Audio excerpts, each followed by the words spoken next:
Ya, saudara Hendri ya. Ya, Saudara Hendri. Sudah advokat berarti ya? sudah lumayan Pak. Lumayan. Kalau ada DAM lebih seru lagi sebenarnya. Kalau saya dulu tahun 95 pengacara praktek. Siap. Di mana? Berarti saya senior, Bapak senior. Sudah senior. Biasanya kalau tinggal advokat manggil apa gitu ya.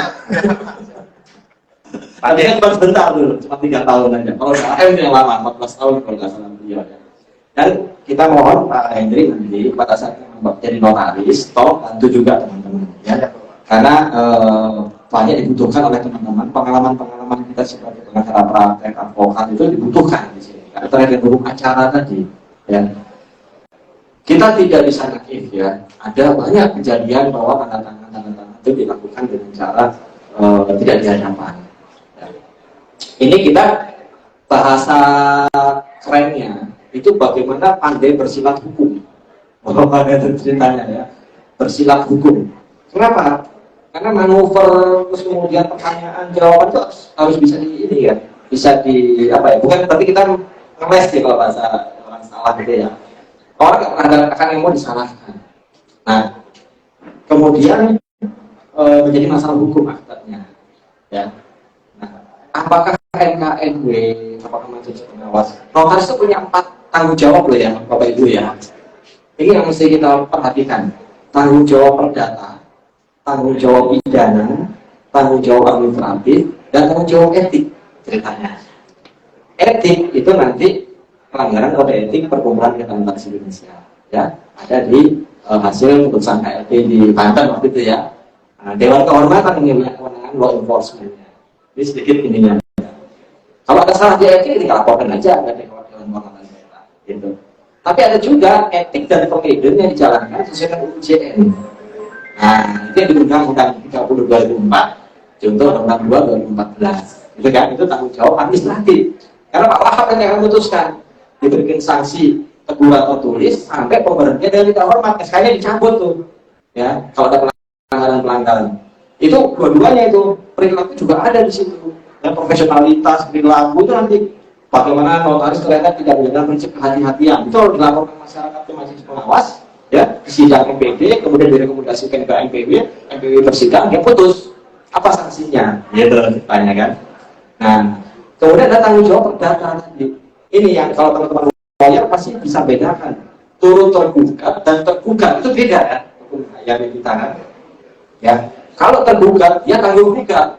Ada kemungkinan kalau pragmatis kedatnya dia terlibat, ya kan? PMH-nya, perbuatan melawan hukumnya. Kenapa? Tadi kita tidak melaksanakan 1320 dengan benar.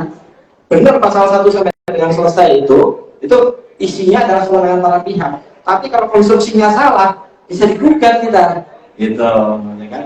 Tapi kalau tergugat, tenanglah. Dalam arti tinggal putusan pengadilannya bagaimana nanti pada saat inkrah penulis bahwa akte itu dinyatakan batal, ya sudah, gitu kan? Tinggal hasil keputusan dari persidangan kita masukkan di dalam minuta akta kita bahwa sudah dibatalkan perjanjian itu. Macam-macam nanti alasan hukumnya, gitu kan? Nah, sekarang bagaimana kalau jadi kasus pidana? Ini tanggung jawab pidana juga. Tadi sudah kita bahas kan?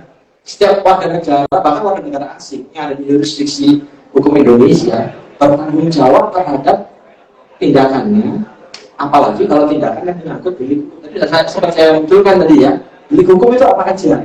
Ya kan? Perbuatannya diatur secara normatif, melanggar, dilakukan, belum daluarsa, gitu kan?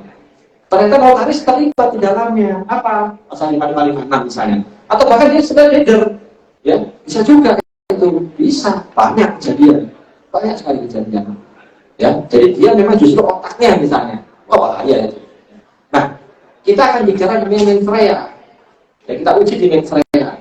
Artinya ada tidak niatan jahat dari si notaris untuk melakukan perbuatan pidana itu. Kalau tidak ada, ya coba kita lakukan upaya perlindungan hukum secara maksimal. Ya. Nah, kemudian dia lalai secara perlindungan tadi, itu sebenarnya apa? Majelis pengawas. Akta itu terdegradasi menjadi akta di bawah tangan, gitu ceritanya, ya kan? Nah, tapi penyidik juga pintar kemarin. Karena tidak dihadapan notaris, objeknya harusnya villa, jadinya empang. Kan kewenangannya masuk, Pak. Ya.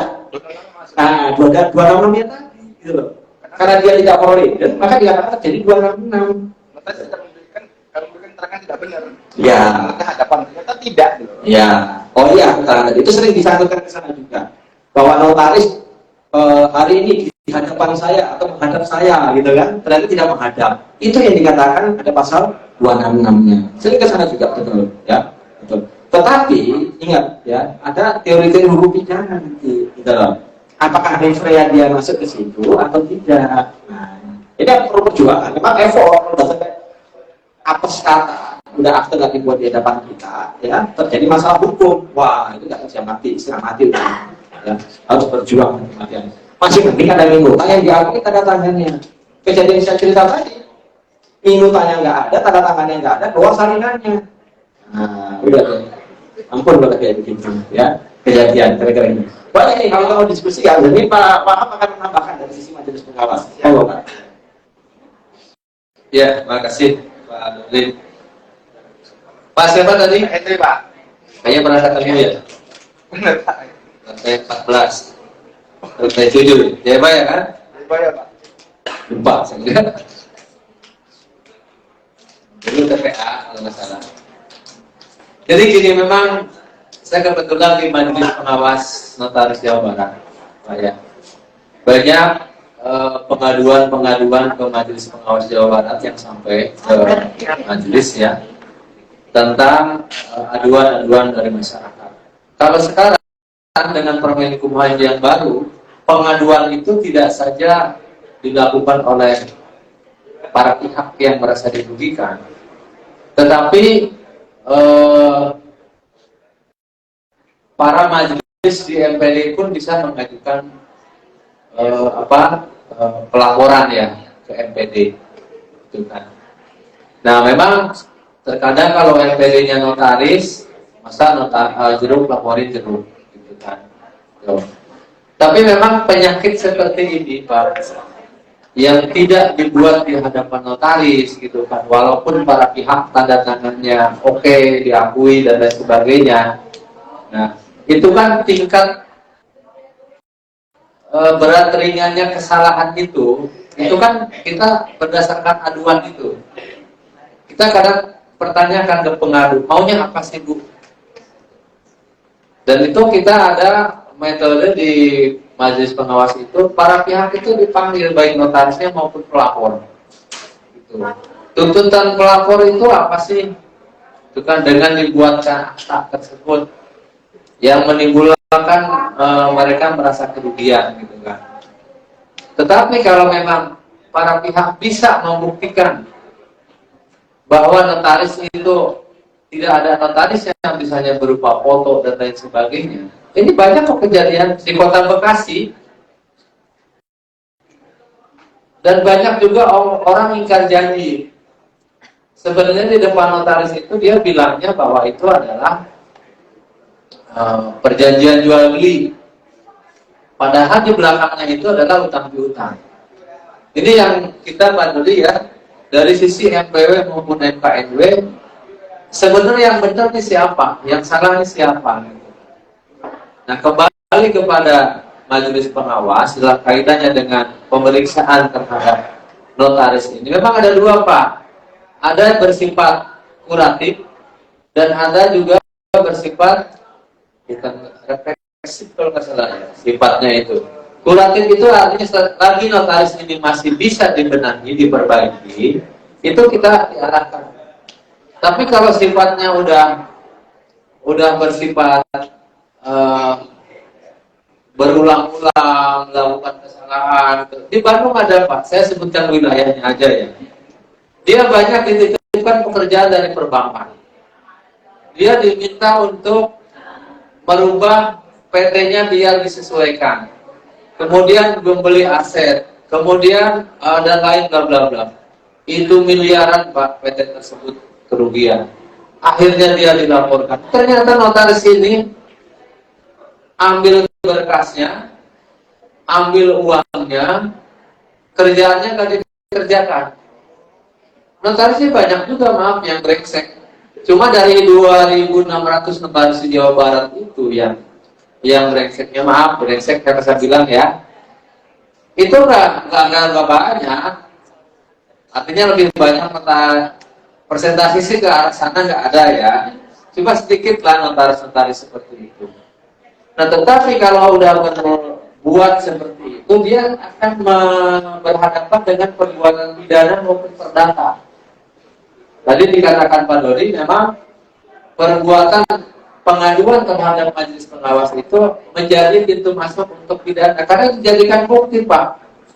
Walaupun misalnya sanksi daripada majelis pengawas itu yang berdasarkan laporan dari MPD itu dari teguran lisan yang paling ringan sampai pengusulan pemecatan. Saya selaku majelis pengawas, Pak, tahun kemarin itu 3 orang diusulkan dipecat, Pak. Jadi saya juga suka sedih ya kalau ada teman-teman. Bapak kalau menemukan notaris ini tidak melaksanakan UJN dan lain-lain, laporkan aja, ada MPD, Pak. Ya kayak kemarin tadi saya bilang kan, ada notaris buat bikin stempel notaris, bikin cover note notaris, notarisnya di kabupaten, sementara di Kota Bekasi. Itu udah luar biasa bagi saya. Notaris itu jangan seperti itulah. Jadi kalau memang terbukti, Pak, tidak menutup kemungkinan diusulkan untuk dipecat. Saya ada 3 orang loh. Karena dia kalau nggak diberhentikan, Pak, rekomendasikan untuk diberhentikan, korban bertanggung jawab. Dipanggil MPD nggak datang, panggil MPW nggak datang, nggak kooperatif dan sebagainya, sementara korban tambah banyak terus. Dan notaris itu, maaf, jangan kreatif bikin apa. Ini saya ngomong kadang-kadang agak mau emosi kan, karena saya kesal melihat notaris kayak begitu gitu loh. Notaris kreatif gitu loh. Ada orang akte jual beli, baru rencana akte jual beli. Si penjualnya itu tanahnya tanah orang lain gitu, cuma dibekalin fotokopi sertifikat aja. Si pembelinya udah tua, masa kwitansi di notarial kan? Itu notaris sudah kreatif itu. Kwitansi di notarial, pembayarannya itu loh di notarial kan. Sementara sertifikatnya dicek aja dulu. Jangan dicek, sertifikat aslinya aja nggak ada. Dan itu korbannya tambah berjatuhan terus. Dipanggil nggak pernah datang. Ya ini orang udah kebetahnya menjadi notaris kalau kayak begini kan. Ya saya, Pak, kalau notaris itu baik gitu ya, nikmati profesi notaris. Tapi kalau maaf yang saya bilang sampai brengsek kayak begini, berhentikan aja. Masih banyak Bapak Ibu pengen jadi notaris kan? Saya juga setuju nggak? Ya kalau sama saya udah wartawan, saya stres sekarang gini, Pak, gara-gara dari MPD sama MPW. Pak Dodi itu stres juga nih. tapi belum ubaran kalau Pak Dodi, Pak. Belum ubaran juga, Pak. Wah, Ya. masih hitam. Jadi itulah, jadi notaris yang baik, Pak. Yang baik bisa. Di Kota Bekasi ada, Pak, perlihat PT dan lain sebagainya, Pak Dodi. Akta perusahaan dikasih, aset sertifikat dikasih. Itu PPJB saham dan PPJB aset sekalian. Dengan PPJB itu bisa merubah saham peralihan saham. Hati-hati Bapak dan Ibu ya. Peralihan kejahatan saham itu mendapat stressing dari Pak Menteri. Makanya kita ada PMPJ, Pak ya. PMPJ itu wajib bagi para notaris. Itu sekarang kejahatan banyak pengusaha-pengusaha apa yang pada di Kalimantan tadi, batu bara ya. Sahamnya tiba-tiba udah beralih. Jadi saya bilang tadi, notaris itu jangan kreatif. Kreatifnya itu nggak berdasar gitu loh. Kok apa? Saya bilang ini improvisasi si notaris ini gitu loh. Berubah saham bisa berubah dengan dasar perjanjian saham yang belum tentu terlaksana. Karena saham jual belinya itu kecil. Luar biasa Bapak dan Ibu. Mudah-mudahan nanti Bapak Ibu jadi MPD ya. Amin. Jadi FPLW, jadi analisa notaris. Ntar saya ada pensiun, jangan digalak-galakin. Oke, waktu juga yang memisahkan kita, Pak teman. Ya, terima kasih. Terima kasih para peserta semuanya, terima kasih narasumber. Ini luar biasa, banyak sekali yang kita ambil hikmah dari narasumber hari ini. Inti dari semuanya, kita menjalankan jabatan sesuai dengan mekanisme dan prosedur, bukan begitu Bapak? Ya. Jika itu dijalankan, insya Allah kita menjadi notaris Nah, kita sudah selesaikan 9 saja masih banyak ya Pak ya celah-celahnya. Soalnya kalau kita sesuai dengan hal itu semuanya kita aman. Itu saja. Kita akan satu kali bos para narasumber. Ya, kita aplaus sambil berdiri untuk para narasumber. Untuk terakhir kita foto bersama dulu dengan